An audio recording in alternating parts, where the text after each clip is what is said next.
Hello everyone, welcome to Shraddha's cooking and cakes. आज आपण बनवणार आहोत चॉकलेट केक.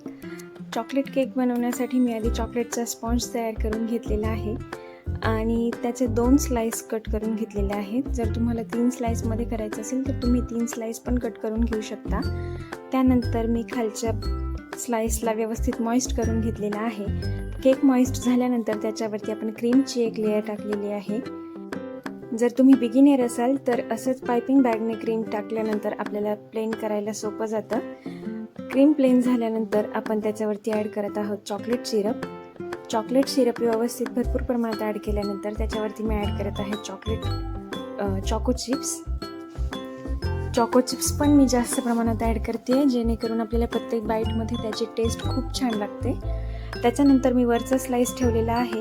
वरचा स्लाइस ठेवण्याआधी मी तो आतल्या बाजूने थोडासा मॉइस्ट केला होता आणि वरच्या बाजूने पण मी तो मॉइस्ट करते, जेणेकरून आपला खालचा आणि वरचा स्लाइस एकसारखे सॉफ्ट होतील आणि खायलाही केक खूप छान लागतो.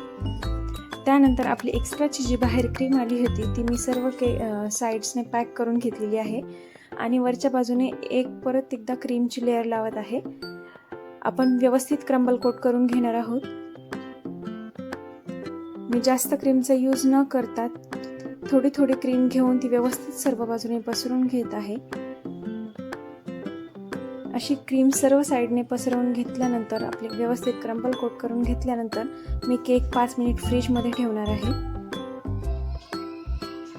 केक मी फ्रीजमध्ये ठेवला आहे. तोपर्यंत आपण चॉकलेटची क्रीम तयार करून घेऊ. मी त्याच्यासाठी थोडीशी क्रीम घेतली आहे. त्याच्यामध्ये मी ॲड केलं आहे खूप सारे चॉकलेट सिरप. ते आपल्याला व्यवस्थित मिक्स करून घ्यायचं आहे, जेणेकरून आपल्या क्रीमला व्यवस्थित आपल्या चॉकलेटची टेस्ट येईल.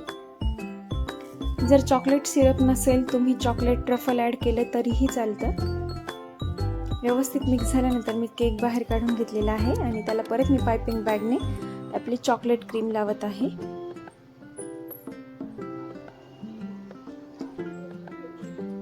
व्यवस्थित आपल्याला पूर्ण बाजूने क्रीम लावून घ्यायची आहे, जेणेकरून आपल्याला पायपिंग बॅगने क्रीम लावल्यानंतर खूप इझी होतं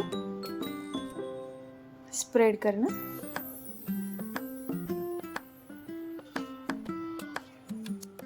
हे बघा, मी डायरेक्टली स्क्रॅपरने प्लेन करते.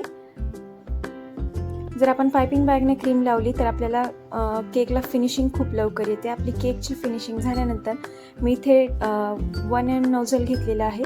1M किंवा 2D जरी तुमच्याकडे असेल तुम्ही 2D नोझल वापरलं तरी चालेल. असं हाफ सर्कलमध्ये आपल्याला पूर्ण क्रीमचे फ्लॉवर्स काढून घ्यायचे आहेत. मी आधी केकला हाफ पार्टमध्ये डिवाइड करून घेतलेला आहे, नंतर आता फ्लॉवर्सने फिल करून घेते. हाफ पार्टमध्ये आपल्याला पूर्ण फ्लॉवर्स काढून घ्यायचे आहेत आणि जिथे जिथे आपल्याला स्पेस रिकामी वाटते की आतली क्रीम दिसते तिथे आपण परत ते व्यवस्थित फिल करून घेणार आहोत. हे व्यवस्थित फिल करून झाल्यानंतर त्याच्यावरती मी स्प्रे करत आहे सिल्वर स्प्रे कलर. हा स्प्रे कलर आपल्याला फ्लॉवर्स काढल्यानंतर लगेच स्प्रे करायचा आहे आणि जास्त प्रमाणात स्प्रे करायचा आहे, जेणेकरून आपल्या व्हाईट क्रीमला व्यवस्थित अशी शाईन येईल. सर्व फुलं जे आपण काढलेत त्याला एकदम मस्त शाईन येईल. आणि मी इथे ॲड करते आता चॉकलेट ट्रफल. चॉकलेट ट्रफल लावण्याच्या आधीच आपल्याला स्प्रे करायचं आहे. जर आपण चॉकलेट ट्रफल टाकल्यानंतर स्प्रे केलं तर चॉकलेटवरती तो स्प्रे कलर दिसून येईल, त्याने चॉकलेटची फिनिशिंग व्यवस्थित दिसणार नाही. इथे मी आता हाफ साईडला मी चॉकलेट ट्रफल टाकून घेतलेला आहे. मी पायपिंग बॅगने टाकते, जेणेकरून आपल्या फ्लॉवर्सचे गॅप्स पण व्यवस्थित भरले जातील. त्यानंतर मी केक 5 ते 10 मिनटं फ्रीजमध्ये सेट होण्यासाठी ठेवला होता आणि त्याच्यावरती मी आता चॉकलेट गार्निशिंग खोचत आहे. चॉकलेट गार्निशिंग लावल्यानंतर मी फ्लॉवर्समध्ये पर्ल्स ॲड करते.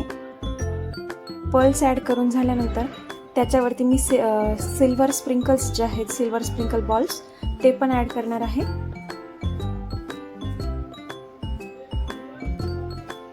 हे बघा, केक किती सुंदर दिसते आणि ही डिझाईन पण नवीन आहे. तुम्हाला जर ही डिझाईन आवडली असेल तर व्हिडिओला नक्की लाईक करा, शेअर करा आणि सबस्क्राईब करा. थँक्यू.